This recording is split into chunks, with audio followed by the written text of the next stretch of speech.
Niayes FM, plus proche de vous pour mieux vous servir. 91.2.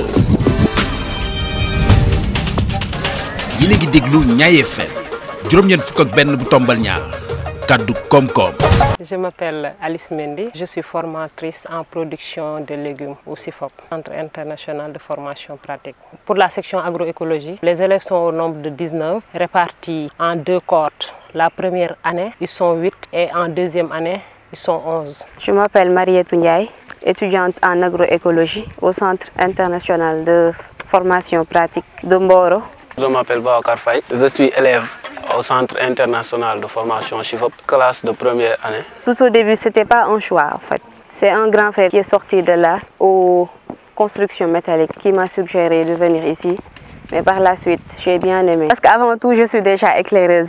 Et qui dit éclaireuse ou bien éclaireur dit l'ami de la nature. On forme les apprenants pour qu'à leur sortie, qu'ils puissent devenir des horticulteurs. On les forme en général sur la production de fruits, la production de légumes, la production de plants et la production de fleurs. Ce sont les 4 compétences majeures de la section. Même à l'examen, on les évalue sur ces 4 compétences. J'ai choisi l'agroécologie parce que j'avais un grand frère qui était ici en 2018.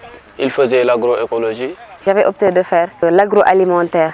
Par malchance, je n'ai pas pu faire ça. Après, c'est dans ce point de vue qu'il m'a orienté ici. Ils sont recrutés par voie de concours. Il y a un appel d'offres qu'on lance et le niveau, c'est le niveau 3e. À l'issue du concours, en fonction du nombre de places disponibles, on recrute les élèves. On est ici dans un site de production où on fait de la production de poulet de chair. On fait aussi l'élevage de diverses volailles. Tout récemment, on a introduit un nouveau volet, la pisciculture, où on a déjà installé un bassin et donc les travaux, les plans de fer et autres sont en cours. J'ai vu ces opportunités d'avoir le travail. Depuis que je fais la classe de 3e, j'étais prête pour, après le bac, je viens ici pour faire l'agroécologie, après continuer mes études. Pour les 4 modules fondamentaux, on a production de légumes, production de fruits, production de fleurs et production de plants. Mais on a des surplus de matières comme le travail de sol,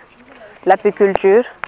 La pisciculture, on l'a fait l'année dernière. On fait aussi de l'apiculture. Ça peut permettre aussi aux jeunes de pouvoir venir visiter, voir, mais on élève des poissons, comment ça se fait, etc. Mais aussi ça permet aussi d'avoir de l'argent aussi. Il y a de bons formateurs. C'est beaucoup de connaissances ici en seulement 9 mois. J'ai pu connaître beaucoup de choses, et beaucoup de légumes et de fruits. Je peux bien faire l'agriculture et je le connais. L'agriculture qu'on fait à la maison est différente de ce que je viens découvrir ici. La première année a sa propre programme, de même que la deuxième année. Mais on fait tous les mêmes matières. On a constaté que pour l'agriculture conventionnelle, beaucoup de producteurs sont malades.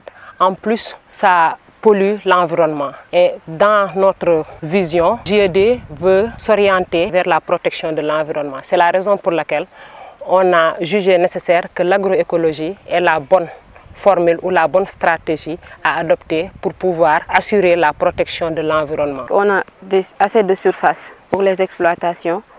On a ici tout le matériel qu'il faut, que ce soit le matériel et les matériaux. Si je dis matériaux, ça veut dire les intrants, les fumures, l'eau, tout est accessible. Et pour le terrain aussi, on a assez de surface. Là, on a 1 hectare 600. Là-bas, on a 1 hectare, plus ce verger-là. Mes ambitions, c'est de pouvoir développer l'agriculture africaine. Je veux devenir un grand ingénieur dans l'agriculture. Je veux participer pour le développement du Sénégal. Je veux travailler pour moi-même, avoir une ferme, mais avant ça, je veux m'expérimenter dans les différentes fermes ou bien exploitations pour augmenter mes connaissances. Peut-être même je peux continuer mes études. Il y a un centre qui est au Cameroun, d'où je peux continuer mes études pour 2 années. Je me retrouve dans cette formation, mais je voudrais qu'on fasse le niveau BT ici. On a un diplôme de sortie ici, qui est donné par l'école. C'est cet examen-là qu'on est en train de faire, l'examen de sortie de l'école. Et on sera certifié pour le CAP aussi, au mois de juillet. Et après le travail, j'ai beaucoup d'opportunités. Même en fait, j'ai des opportunités pour faire des planches pour des autres. Et on paye. J'ai beaucoup d'opportunités de travail. J'ai remarqué ça avant de venir ici. En faisant l'agriculture avant de venir ici, Je ne connaissais pas, même pas les noms des autres arbres. Première fois, voir des produits bio ici au Chifop. Il y a une grande différence. Alors au Chifop, on fait du bio. C'est trop bon de faire le bio parce que conventionnel est un peu nuisible à la santé. La formation en aviculture, on fait de la formation en théorie, mais aussi on fait de la formation en pratique. La pratique se fait ici. On amène les jeunes, on leur donne des sujets, on leur donne la salle pour qu'ils puissent préparer, installer, démarrer, élever. Et tout ça, ça se fait en temps réel, ça se fait avec des sujets. Et c'est une pratique qui les permet de pouvoir vraiment avoir la main. En général, on a l'habitude de dire, bon, Kidé, c'est un paysan.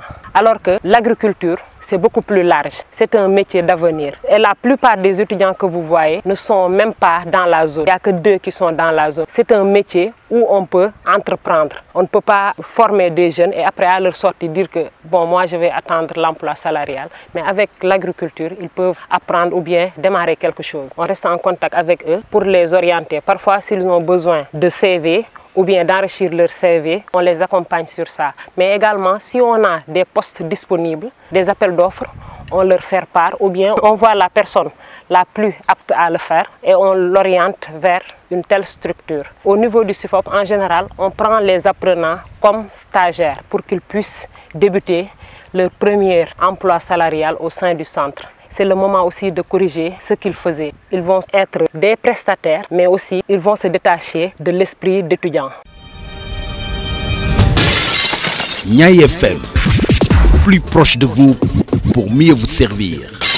91.2.